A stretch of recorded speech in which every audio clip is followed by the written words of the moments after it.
Welcome to Let's Talk Nigeria, the podcast where we unpack the stories, struggles, success shaping the hearts of Africa's giants. I'm your host, and each week we dive deep into issues that matter and the stories shaping Nigeria's politics, culture, entertainment, and everyday life, from the streets of Lagos to the hills of Jos. Whether you're in Nigeria or part of the diaspora, this is your space to listen, learn, and be heard. Let's talk Nigeria because the conversation starts with us. Oh God of all creation, grant these our one request.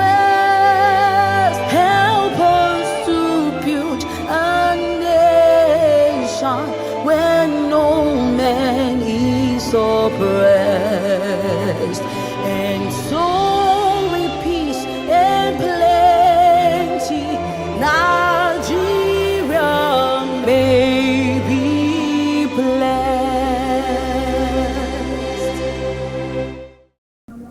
Welcome to Let's Talk Nigeria.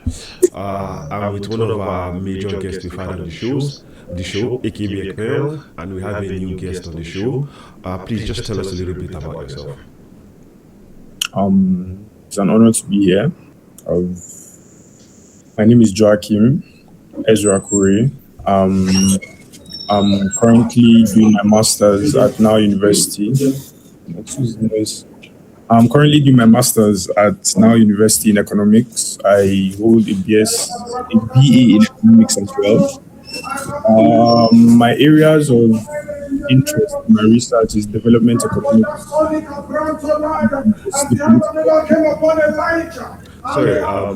AJB, could you mute yourself? Maybe when you want to talk. Okay. Please continue. Yeah. So my areas of interest actually in my research are, my areas of focus is development economics and just the political economy in general, how the country functions, how the country works, what drives the economy forward. And, being in Nigeria, and there are so many things to discuss. I mean, how complex this country is. And then also being an African in a white-dominated world. So there are a lot of dynamics in how we live, how we survive, this whole thing of the system being against you. So the idea is, how can we change our worldview as Africans? How can we make, our country, our continent a better place with, the external factors and all. So, yeah. That's beautiful. I'm glad to have you on the show today because we are looking into 2026 next month, and as a new year, we have new problems. And our current problem is the new tax law that is going to come in place next month. And as the topic says, is reality going to hit Nigerians very soon? Because I would say that I was really pissed off yesterday, I'm not going to lie, about the whole everybody's out there. I understand everybody should have fun, but Nigeria has been hit by news over and over and over and over again. And us as Nigerians, we are acting like the country is fine. We are going out. Everybody out there right now is risking their life just to have fun. Yeah. I'm sorry to say I'm not in the country, but I am so pissed off that I am not in the country. Do you understand? I don't really want to be where I am currently, but it's what life has put for me, and I will take it because I get to learn and come back and help my country. But the more I see my country still going down, what's the point of looking forward to that dream? Yeah. Before we dive in, I'm going to play a video first, then we'll talk about it.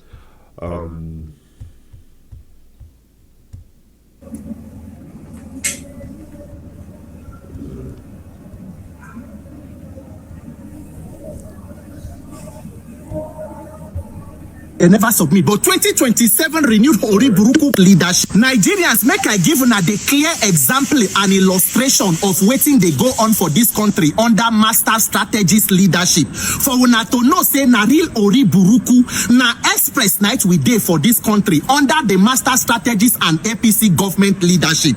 Nigerians, this is December 2025. As we dey talk so, the federal government, President Tinubu, never submit 2026 budget. 2026, which will start in few weeks, the budget has not been submitted to National Assembly. If you think say that one bad reach, it is not even the real case. 2025 budget, wey go soon end in a few weeks, has not been implemented. Nigeria 2025, we just dey run am based on awuyewuye as we dey go since 2024. The 2025 budget has not been implemented. The year is ending. 2026 budget has not been submitted. But guess what? Renewed hope vehicles for 2027 re-election is ready and it's already been distributed. 2025 budget they never implement. 2026 budget they never submit, but 2027 renewed Ori Buruku buses for re-election have already they share them. Now so we they run them under master strategist leadership.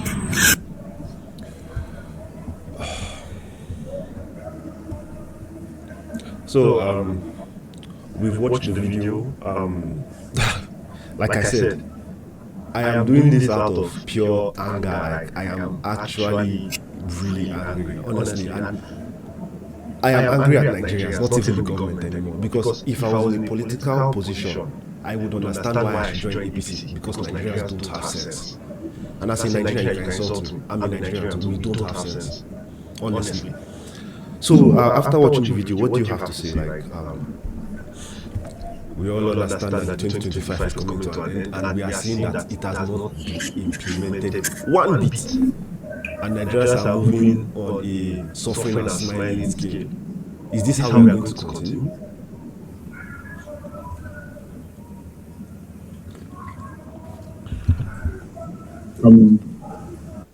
Okay. First of all, let's just thank God that 2025 is ending. We are still here alive, because statistically we are not even meant to be here. There are so many of our peers that Nigeria happened to.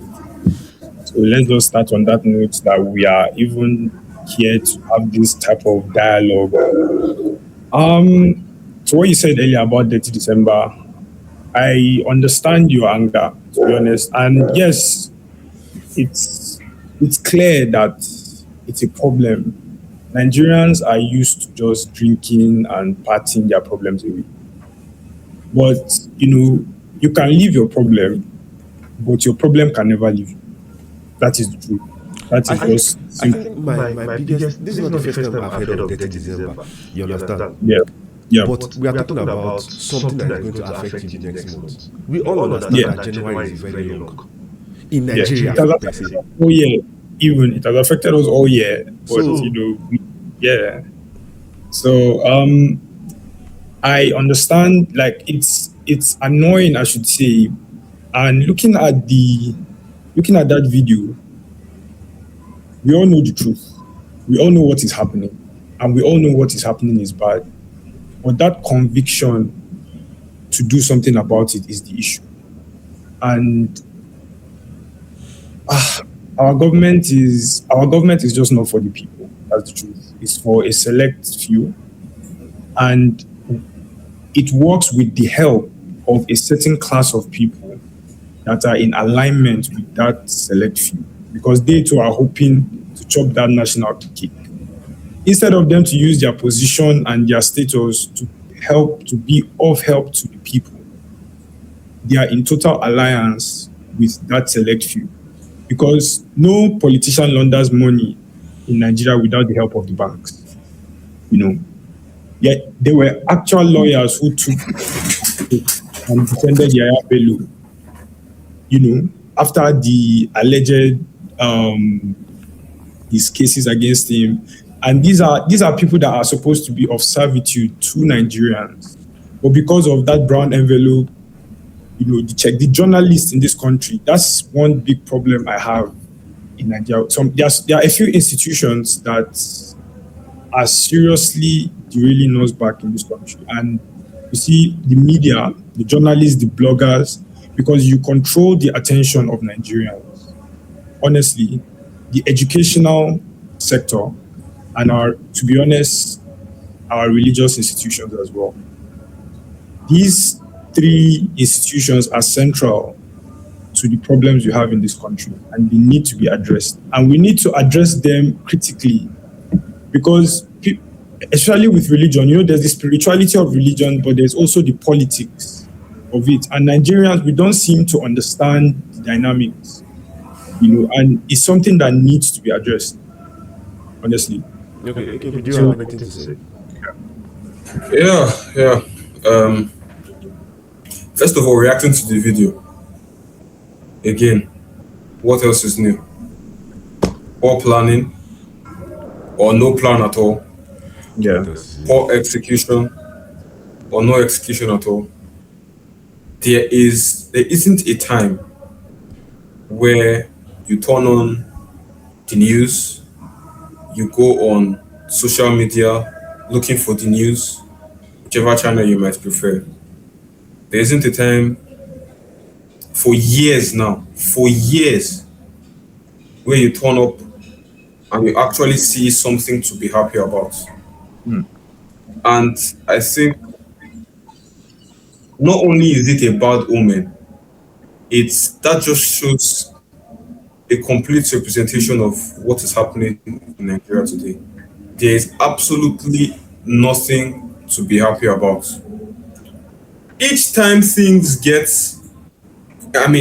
we reach a new low in terms of whether economically or in security or whatever sector, each time we reach a new low, somehow, some way, we adopt a coping mechanism that, okay, exactly, if we can survive when it's this bad, what more can you do to me? When dollar reached 700 for the first time, I remember that period, it was all hell has broken loose. But Nigerians said, look, with all the memes and skits that they used that news to do on the social media. But then, in a serious context, we said, look, okay, we can survive when dollar is 700. This is the worst, isn't it? We can't get any worse than this. So if we can survive now, the good times will come. I will defer to our master economist in the making in the house in terms of breaking down the analytics of the economy. But there is this, from layman understanding, there is this concept. They call it regression to the mean. Simply stating, in terms of life or activities, no matter how good, if you imagine a scale with the far left-hand side being good and the far right-hand side being bad, for example, no matter how good or bad things get, the bar will always find its way to the middle. That's what regression to the mean implies. And it works if you really think about it deeply in major aspects. There are times you might have 200 naira in your account and you remember all the times you used to have 200k, or times you're thinking about what to eat. I remember the times where you had too much food. But in Nigeria, it is bad, worse, worst, worstest. More words now. After the worst, where is the hope coming from? Renewed hope? I don't think so. Where really can you point to and say something is happening here that will benefit Nigerians in the long run? It's like I said, that's just one of my anger in the whole situation. I'm going to move on and play another video and share my thoughts, and then we'll have you share yours. Yeah.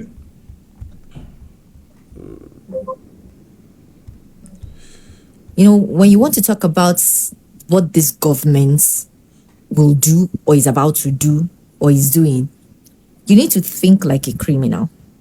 Yes, you need to actually have the mind of a criminal. So also, not that you have to have the mind, but you have to think the way a criminal has to think for you to explain what this government, this APC terrorist government, is about to do or will do. And when I spoke about the new tax bill, I actually spoke in terms of their mindsets of how they would do because they are all criminals. So recently, as Nigerians are busy looking at Pella and whether he's going to enter jail, as Nigerians are busy with the AFCON, there is a new development in this our tax. And what's the new development is the fact that a member of the House of Rep, Abdul Salamat Basuki or something, actually came out to say that he just found out that the tax bill where all of us they talk about, say, they go tax us 18%, 20%, 25%, 30%, all those tax law where they, bring up, say, in they difference from the one where the House of Rep, the Senate, they sign into, like the one where they sign, all of them they sign, they passed into law. Now, Nigerians, if you don't understand what this means, this is actually a treasonable offense. This is a kind of offense that a president should be called. I just decided to keep it short, but she said that it's a treasonable offense, which it is, because the Democratic House has said that, okay, this is what works for Nigerians. You understand? Then they want to tax them, but this is what works for Nigerians. At least Nigerians can say, okay, our Senate said, okay, this is better for us, and they approved it. But then again, you come out and say, a senator is claiming that what they approved is different from what the judiciary or what the media and everybody came out to say. And Nigerians are not questioning it. So that means the government can put any law, fabricate any law that the Senate will have no idea inside. They won't even know that it's happening, and Nigerians will suffer the wrath for it. Does that show that the innocent people that are in jail are being taken to jail for these new laws that Nigerians don't know about?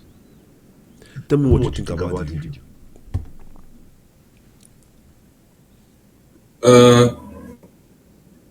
As for the tax laws, again, the analytics of it, I'll be very happy to defer to our master economist in the house.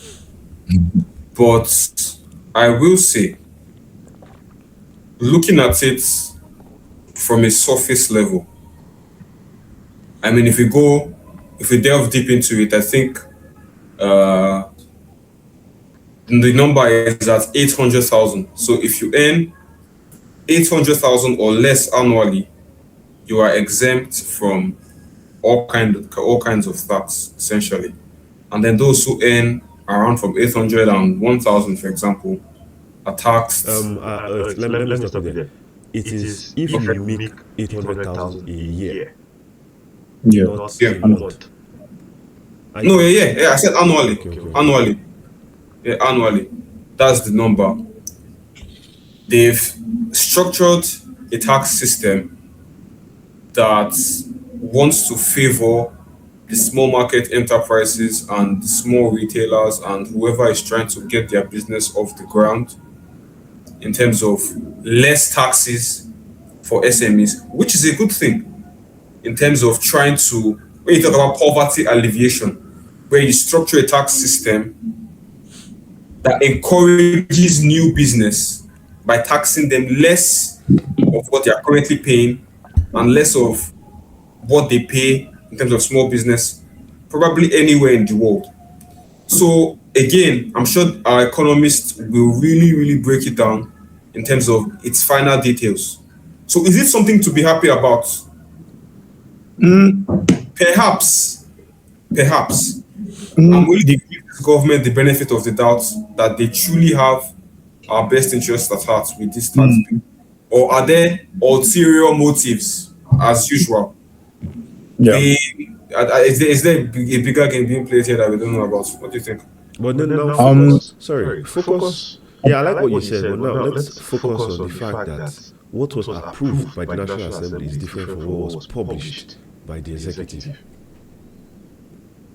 That is ridiculous, man. Like, first of all, for that to even come out publicly and there is no outrage is absurd, because it just shows what we complain about all the time: lack of transparency, And it's not even about the tax policy. It is an administrative problem. Like the system in which Nigeria works is corrupt. So for something to happen like this, it means there are some underlying issues that even we, the people, we don't know. And this is something that is going to affect our lives directly. Do you understand? Like people's businesses can be lost, businesses can be ruined, but we have no say in our governance. That's how I say. I haven't really looked at the tax bill closely, so I need to actually see what it's saying. But to me, this whole the House of Reps signed this, and it just shows a lack of organization. We are not organized as a country, and the people are always left out. I always keep saying this: the people have to be involved in their politics. Nigerians are left out. Nigerians are misinformed. Nigerians are misled. And that is why it leads to, and what are we doing with our time? Like you said, 30 December. So it's a combination of all those things. And back to your point, Akiba, you said something about, you were mentioning, you don't know where the hope will come from APC, PDP. I'll say this. We cannot look for change in Nigeria within this system. APC, PDP, Labour, ABGA, this new ADC, they cannot help this country because they are just all the same face. That's what the elites of our society do. Same thing in the US, in the UK, we are conservative, we are liberals, but they're just here to ruin your life. Yes, it's just that. See, let me tell you the game that is being played here. It is the rich. And how many are they? They're not up to 10,000. See, the people eating this country like termites, they're not up to 10,000. They are the ones with all the money, the licenses. They are the ones actually eating this country. Us, we are just having crumbs, going to church, going to mosque, asking God for mercy. But the real people eating like the Dangotes of Nigeria, the $10, look at how they move. $10 can go to a bank, take a loan at any amount he wants. You and I cannot do that. As Nigerians want to go to, and these are our banks. You are a Nigerian, you are a young graduate, you want to start your life, you want to start your business. I dare you to walk into a bank to ask for a loan. You can't. Exactly. But look at, that small number, they are the ones actually controlling the resources. That is the game here. Like I said, with the help of this so-called, I don't think Nigeria really has a middle class, but the working class, the working professionals of this country, whose job should be of service. When you hear things like public service, your job is to serve your people, but no, everybody wants to be, yes, sir, to that organ so that you can get money. Everybody is trying to climb their way up to that level so that they can further oppress poor people in Nigeria. So it's a mindset type of thing, it's a spirit type of, and I will recommend this book, Pedagogy of the Oppressed by Paulo Freire. It explains it perfectly on how oppression is a spirit. It's been put in us right from school, this competitive spirit, first position, don't copy your friend. Instead of telling children, work together, let's achieve a common goal, they are instilling in us this competitive spirit. So somebody must be intelligent, somebody must be dull. So they're already training you for capitalism. And we don't know these things is in our is in our psyche. You have to unlearn it to actually see things clearly. So now you go out into the world and it's a dog-eat-dog type of world, this European worldview. And it is alien to us because we are Africans. But the way we worship our gods, the way we treat our women, the way we treat ourselves as brothers is not in a worldview that is innate to us. So I think it's a mindset type of thing. Nigeria needs a social, we need to re-engineer our minds, the way we see the world, the way we relate with one another, our relationships. That's why I think all this, I don't really like to look at the technicalities of all these things because a lot of work needs to be done amongst how we treat each other first. What this communal style of living, we need to work on that. Then we can further, it's step by step. But there's hope, man. There's hope. What we are doing now, I don't think so. what we are doing now is the hope, because I always say this to people: we are not going to enjoy life that we are actually going to live in Nigeria. Like, we are past that age. Like, what we are meant to do is to set the pace for the younger generation, do our jobs. Yeah. And we are in this planning dialogue, because a lot of people just say go and protest. That's why NSAS didn't work, because yes, a protest is good, but what happens after the protest? Nothing, because there is no organization. We are not organized as people. We did not politicize that movement. So planning, if I may comment, when VDM came out newly, right, I wouldn't say I was skeptical, right, but it felt like he was someone that could lead the youths into a better country till his behavior came into the play and it became so confusing. Honestly, I really, at this point, I don't know what anybody's doing out there. There's nobody fighting for Nigeria. Everybody's on their own. Okay, yeah, this is one mistake we make as well. Guy, for Nigeria to change, nobody is going to lead anybody. Everybody is a leader in his own right. Yes. This is what But during our election.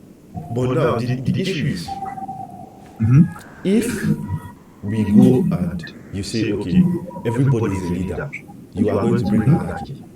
You still need someone to point out, okay, this is what we are going to do here, this is what we are going to do here. Okay, you lead these people. You I understand what you mean. Do you understand? I understand what you mean. Because they are leaders, organizers. If after the election, right, everybody had this mindset that, okay, after 2023 election, if Peter Obi does not enter, because you and I know that, even if you voted for APC, you and I know that Peter Obi won the election. It is not something even APC should even deny, because I believe he won the election. You understand? He went to court. He first of all, he told us not to do anything. We obeyed that order. He went to court. He lost court. Now, the fact that he didn't give Nigerians a go ahead or this thing, I agree, because we don't know what would have happened to him and everything. But then nobody wants to step to that front to take that challenge and say, yes, we are standing up for our people. So he's trying, but he doesn't have the audience that Peter Obi had. Honestly. Yeah. Me, even if Sori comes out now, I swear to God, I'm saying it, I won't vote for him. You vote for sure. Honestly. Do you know why I prefer Shore to other? Do you know why I prefer Shore? Let me use Obi. Do you know why I prefer Shore to Obi? What made me not to even consider Obi as a candidate? Obi came and said he will not put corrupt politicians in jail. Why Shore is different is the kind of president Nigeria needs is a president that, by the hair of his name, corrupt people are running out of this country because they will mess you up. That's not. I don't believe that's so.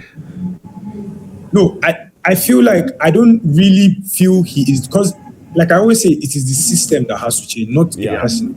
Yeah, no, like everybody has their own point of view. I have my reason why I won't vote for Sore. It's not like he's a bad person. Yeah. It's just how I feel towards what I've seen his character is. And me as I'm speaking, even Peter Obi right now is on a no-go list for presidency. There is no. I want to know your reasons. I want to know your because I personally feel that right now Nigeria needs a youth leader, but then there's no youth. I don't think so, though. No, a president or the youth leader or somebody to mobilize the youth. No, a youth leader, maybe a president of 40-something years, you understand, 50 years.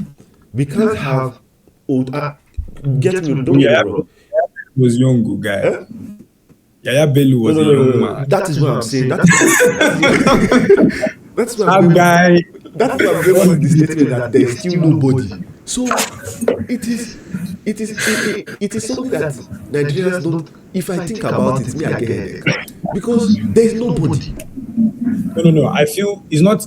A country is led by the experience of the old and the vibrance of the old. The two of us work. But then the leader, the president, has to be young. Not you being young and you're saying yes sir, and the old person is teaching you how to get there. You are the one to lead. I don't think it's an age thing. I think Like, I understand this. Challenge of is all over the world, because a 70, 80, 90-year-old man shouldn't be making policies on things that affect a population that is mostly youth. I understand that. But I also feel that Nigeria lacks elders, man. And this is a very big problem I want people to understand. Like I always say, Nigerians are misled, and it is the job of the elders of our society to actually, that leadership you're talking about, it is the job of the elders to do that. Look at what is happening in China. The reason China was a poor country before, like if you look at China historically, the Chinese, even the Indians were poor. People were dying from diseases, but the elders of the country came together and said, bro, enough is enough. Dangote said it now. Dangote said we can turn Nigeria into a paradise. He said in 5 years, which obviously is a lie, but that statement was profound. Because what that means is, if these people actually want to do something in this country, they can. They know they can. Nigeria, but they choose structured to be a superpower. They choose, yeah. Energy. What is energy that we don't have? We can fend for ourselves like Russia. We can defend our borders. We have the manpower. We have the population. We have the mineral resources. We have uranium. What can't we use to survive and protect ourselves? I was thinking of something. I was thinking of something. Imagine Russia, the US, UK, Germany, France. They just come with ships to our borders, and they say we are here to pack all the male children to work in our country. What will Nigeria do to defend their people? Imagine tomorrow morning we wake up, we see ships from Russia, China, they are saying we are here to pack state by state, all firstborns, all men, you are leaving to work in our plantations in our country. What security, what defense, how will Nigeria negotiate with these countries to say no? What can we do? That's to show how, in fact, I don't know, man. Look, here's the thing. The current political landscape in this country is so blocked off that it is quite literally impossible, next to impossible. I mean, if you put it in probability numbers, we're talking about 0.000000. It is quite next to impossible to have anybody, first of all, that young, without, and this is what I'm saying, without having a godfather, that's the term, a political godfather. Now, even a president that young might be in a position where you have somebody you are answering to, a godfather who has given you the APC ticket for 2023 primaries was 100 million naira. The PDP ticket was 100 million naira. Senate was about PDP was like 80 million. 80 million. Yes, because APC 100 million. They were not The point we're trying to make is, for a young person to come out, first of all, with that amount of resources, how will it work? Are you going to form your own party and run under quite a very little platform compared to the APC or the PDP or the ADC or whoever is going on? It just won't happen. It just won't happen. No 40-year-old, whatever you say, is going to, first of all, invest, is willing to invest. Not really invest. The word should be invest. But the correct word is actually sacrifice. You are sacrificing hundreds of millions, if not billions of naira into a political campaign, into a failed political campaign. Because there are people, you can call them the cabals, or you can call them in America, they call them the deep state. You know, in America, they call them the deep state. Yeah. You can call them the cabals in Nigeria. There are people who are simply, There are people, these people, the prosperity of this country is not in their interests. It is in their best interests for things to not work. So how do you fight against those people is the question. Because we don't A even know them. 40-year-old person. We don't even know them. Let's just quickly move on. Yeah. We're going to make this quite short, so I don't keep you guys longer than expected. Yeah. We're going to share 2 more videos. Today I'm standing before you, I can brag. The revenue, we have met our target of revenue for the whole year. We met it in August. One debt to society later. In 2025, the estimate was 40 trillion naira. What we are going to get is roughly 10 trillion naira in terms of federal government's cash revenue. Likewise, for the 2025 capital budget, funding is available for 30% of that budget, with the plan, with the cooperation and the support of the National Assembly to roll over the 75%. Over the last 2 years have shown. Still on the whole 2025 budget has not been implemented, but you can see Tinubu saying that revenue was met August, and the Minister of Finance and Coordinating Minister of Economy saying that the target was 40 trillion, but they only met 10 trillion cash flow. So does that tell us that the new implementation of tax coming in January, we should expect nothing? No, I don't think we should expect much. I don't think it's not going to be a snap of the fingers, the infinity stone, and things will change. No. But look, we're talking about, in terms of the word evidence. As an administration, subsidy was cut simply because it wasn't the premise of it wasn't wise to subsidize energy for a country that should be quite energy independent. Abundant. And the result of that is you have this revenue coming from your oil that you will invest in education, that you will invest in healthcare, that you will invest in roads, agriculture, and so on. And so when they say you have this number, 10 trillion naira revenue, where are the roads? Where is the investment in agriculture? Not only are you not investing in agriculture, the herdsmen and farmers are invading people's lands to destroy crops, to destroy lives and properties, are not being prosecuted. Where is the investment in healthcare? The primary healthcare centers at all levels, the local government, state government, where's the healthcare? Where is the education? I mean, it's done. It's done. The whole thing is done. I don't know. It's done. Okay. Just comment on what you said, Akiba.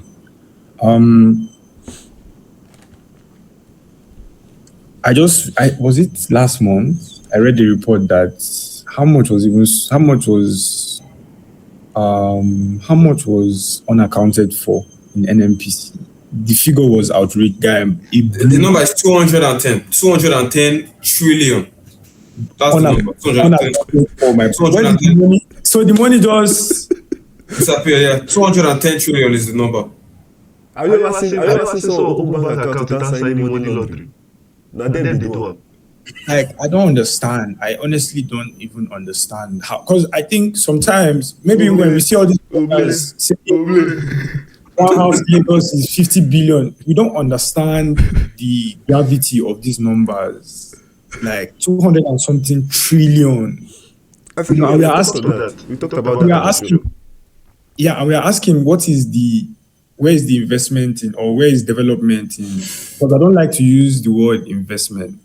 I prefer development because investment is putting small in and extracting big out.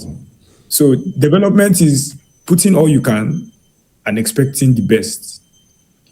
So, but by the way, look at government. First of all, government spend. We need to cut government spending. Like, Oh my God. Yeah. I've always said, I'm sorry, I have friends who their parents are politicians, but a senator should not be a job. Like, that should not be a job. Like, why are you I feel like they only go for their sitting 3 times a week. A technocrat can do this thing. As a doctor, as a lawyer, as a banker, Excuse me. you sign your contract. Anytime you guys are going to make laws, you get small allowance, go to the National Assembly, pass your laws, go back and do your normal work. But I heard that these senators have over, 20,000 people, all of them, the House of Reps, and over 20,000 people on payroll. This is my aide, this is my advisor, and these people are not doing anything. Do you know how many ghost workers are working in these federal ministries, federal and state ministries? There are people who don't go to work, collecting salary every month. Government, honestly, I don't. So anytime I just see the direction of where they are at, when I read the newspaper and I don't see these things coming up, price control, I just know these people are not for the interest of the people, man. They are just for themselves, and I don't really bother about. There are certain key points, like any presidential candidate, and I feel we need to be vigilant. Although I feel this election, Tinubu is definitely going to go for a second term. He's the sitting president. We won't vote him out. So I feel let's allow him do his 8 years and go. But looking into the future, we should be vigilant of certain keywords. When someone is saying, I want to be your president, the way we should critique him is by price control. The food you are going to eat, how much is it going to be? What policies are you going to put in place to make food? Nigerians are hungry, my bro. Like 70% of land in Nigeria is used to grow cash crops for white people that they sell back to us. Nigerians don't have food to eat in a country that is green. If you go up north, look at the topography. Like Nigeria is green, but we can't eat. Data, we pay the highest per capita in the world. How much is minimum wage? How much is 10 gig of data? So if I don't want anybody coming to speak English. Like, Nigeria is a poor country. It's just a few of us who are privileged, with the internet and everything. That we are not many. Nigeria, I just need the fundamentals done right. Electricity, my brother, my thesis is on electricity. Why don't we have light in 2025? Bro, a country of 260 million people, we are still producing only 4,000 megawatts of electricity, my brother.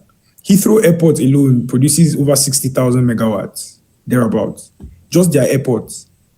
But Nigeria, there are people in this country that have not seen lights, like they have not seen electricity, as things as basic as electricity, and then, Lagos State, they are saying they want to bring Formula One to Nigeria. With which lights?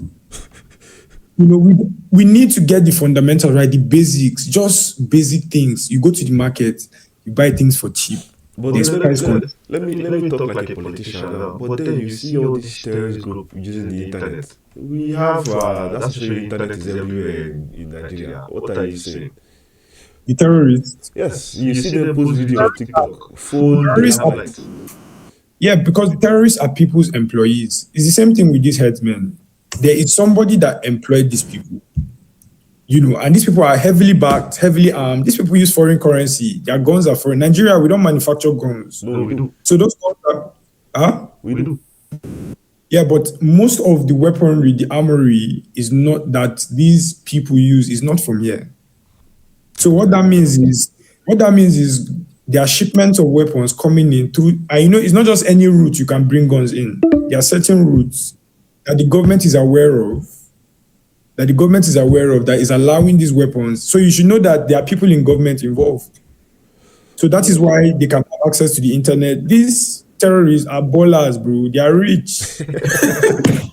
Yes, because obviously obviously there are mining operations as well. So it's a lot. It's too technical, man. Like mining, the NGOs, everybody is involved. It's a system. Nigeria is a system, and the only way we can be free from this system is, instead of trying to do patch inside this Nigeria, or this new party, this new person, youth leader, we need to delete the system and start it again, which is where we hear of a revolution. And that is like, okay, let me use this ideology. Because we always look at this youth leader, this person, this messiah, as we say, but a drop of water, a drop of clean water in a bowl of dirty water will never clean that water. So as good as you are as a person, if you're going into a system as corrupt, as crimogenic as Nigeria is, because guy, Nigeria is, the way Nigeria works, if you go to, like, I was at Wuse Market, I just stood and just looked at the interactions. Guy, somebody is fighting here, somebody is dragging this one here, like beggars everywhere on the streets. Like, bro, my heart was up. I just felt a certain type of way. Because if you want to actually see the way Nigerians interact with our state, go to the market. Like, no price control, we are negotiating, somebody is trying to cheat you, you're angry. The interaction with our state is violent. And the violence is subtle. It's not just when you fight someone, no. It's small. So we need to actually look at how can we change the system totally. I don't want to fix it. We demolish the house, we build it again with strong foundations from the start. In languages we can understand, in systems that is natural to us, which is where we go into our spirituality, going into knowing things about ourselves, who we are as people, our culture, the culture that we threw away to embrace European and Arab cultures. We need to embrace these things back. Okay. Let's move on because we have a short time left. So I'm going to play one more video, then we'll have a discussion and I'll let you guys go.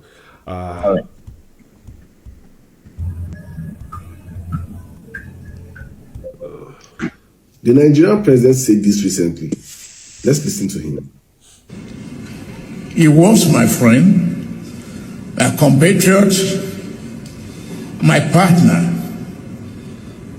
And I stand here not just, excuse me, as president, but as a brother, friend, and political partner who shared a journey with President Buhari throughout challenging times.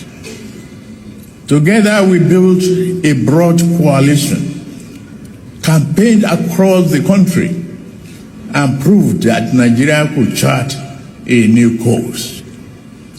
Our movement united diverse interests and achieved an historic victory in 2015 by unseating an incumbent president, thus reshaping Nigeria's political landscape. The coalition we built in 2014 is now the fastest growing political party in Africa today.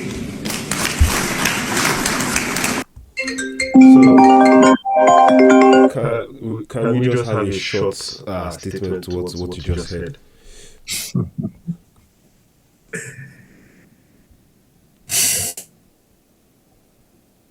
Look, speechless. Like the whole class is speechless. No. I mean, what else is new? Is what comes to mind. What else is new? We continue to be misinformed. We continue to be lied to. We continue, like, the accountability is not there. I'm going back to what Joaquim said. Why is there no electricity? It will interest you to maybe search up a story. I think around 2005, 2006, the president then, General Olusegun Obasanjo, took out an $18 billion loan, supposedly going to be invested in providing electricity in the country. After he was asked years later, my God, what happened to that money? He said, go and check my book for... Bro, we are still... That was nobody can... He said, go and check. He said, go and check my book. The people of In Nigeria, other words, nothing can be done to him. we the people paid back those loans with AMCON. You know, they gave Nigeria to these so-called big men. Oh yes, we developed the country. Guy, they use the money to buy private jets, buy house, give their side chicks BBL. The global financial crisis hit American banks wanted their, because we need to understand something. Our banks are not really our banks. They are controlled by Americans. American banks. So exactly, Americans wanted their money. These men came back. These capitalists came back to the people. Nigeria, we bailed them out with our money. I'm convinced. So, I mean, and I'll say this. People always use dollar. Oh, when dollar was 700, when fuel was. My brother, when the naira, 1 naira was equal to $1, when Nigerians not suffering. Well, sorry? When the dollar was equal to the naira, at some point, the naira was even higher than the dollar. At some point in our history, I was not born at that. I think the 70s, yeah, the 70s, when Nigerians not still suffering. So is it about the exchange rate? Because we always say Nigeria don't hard now. With dollar is how much is in dollars? Yeah, but the standard of living there was far better. Not really. Just maybe to some people. But since Nigeria was conceived, Nigerians have always been suffering. Nigerians have been dying, regardless of our economy. In every country, there's always the people that will agree and the people that will disagree. That's why I said the sorrow matter. Yeah. It's my own opinion. We can never agree on this. You understand? So people were suffering. Because my father has told me that back then, they used to give them yam for free. Remember during NYSC, if they see you on the road, it's free transportation, it's free this, it's free that, because all those ones have died. Do you understand? Yeah. So it's a system that is failing. Now, just moving on quickly. So I'm not going to play the video, but there was a lady that came out saying that Nigerians are being stigmatized around the world. I don't know if you've heard of the new development coming from Donald Trump. He has put Nigerians on the ban list to enter US. And with that, other countries might take. Yes. Oh my God. Other countries are taking measures. We've lost Dubai. We are losing Qatar. Now we might start losing Europe. What is the reason? Like, is there a clear reason? Trump does not really come out with a reason. He doesn't really care. If you are a black man, or your country. And again, he already called us a disgraced country. So he already had an eye on us. It was just a matter of time for him to put the ban. I mean, the thing is, Nigerians going overseas, like I schooled overseas. And to be honest, it's just, as a human being, you want to be the best version of yourself you can be. So you will always seek that better life. And I always say this thing to the outside world, the West. And if today the Arabs, the Europeans, Americans, the French say, we're not touching any of your natural resources again, guy, nobody will japa. Honestly, yes. We won't have to. We won't have to. If they stop exploiting us, if they stop telling us what to do in our politics, because they fund our politics, they put who needs to be there to keep extracting for them. The iPhones, the Elon Musk of the world. Look at what's happening in Congo and in Sudan. If today they say we are not taking your natural resources, I'm telling you, my brother, everybody will come back. Africa will be great again. Magic, that's the magic we talk about. But we know they cannot do without us. And it's just natural. You see, the way this world, there's a God. Like, human beings will always follow their natural resources. You're carrying something in my floor, my dead ancestors that are buried, carrying them as fossil fuel abroad to develop your country. I must follow it. Bro, look, I'm telling you, but imagine anywhere that there's war in this world, America is there. Fair enough. Just war, there's oil. Do you understand? So, all this, and you see this ban on Nigerians, Europe and America, they always do it. You know, when their citizens are complaining, they are striking, wages are too high, that's when there will be an influx of Africans, because they will let you know that these Africans can work the jobs you're complaining for cheaper. So the capitalists of that society, I mean, if you're in Canada, you're working for less than, how much is the Canadian dollar to Naira? You work because you're in Canada. That is even what vexed me yesterday, because I was coming back from work and people did oble at 1 a.m. when all these news is happening. I mean, it's just the game they keep playing, and to me, Nigerians are not badly behaved, and Nigerians worse than all these these multinationals ripping Africans. Yeah, do you know how many people are dying in these mines? Nigerians are not doing anything. Are we worse than the Irish mob, the Russian mafia, the Yakuza? What are Nigerians doing? Nothing. And let me tell you, we are not doing judge. No one will ever judge you by the worst of your people. We are judged by the best of your people. You see the way all these politicians behave in these World Economic Forums? That is where they judge us from. Not you and I. Who are we? So, moving on. Yeah. Are Nigerians expecting to get hit by reality? Just give me a short sentence, because we have like 5 minutes to go. Yes. Nigerians will soon be hit by reality. Yes. And it's if they're not hit already, you do something about it. We are hit by reality every day, but is either you do something about it, or, I mean, your problems cannot leave you, even if you leave your problems. Fair. So, do you have anything to add? I think we've covered everything. We're in deep trouble when we pray. We're in deep trouble. Well, I'm very glad to have you guys on the show. I do appreciate you for being on the show. It was very impromptu. Like I said, I was so angry I needed to discuss about this. So I'm glad to have you guys on the show. God bless you all, and most especially God bless the Federal Republic of Nigeria. Have a nice day. Yeah, thank you very much. Yeah. Thank you for having me. Nigeria, we hail thee, our own dear native land. Though tribes and tongue may differ, in brotherhood we stand. Nigerians all are proud to serve our sovereign motherland. Our flag shall be a symbol that truth and justice reign. In peace, oh, back to honor it, and this we count as gain. To hand unto our children a banner without stain.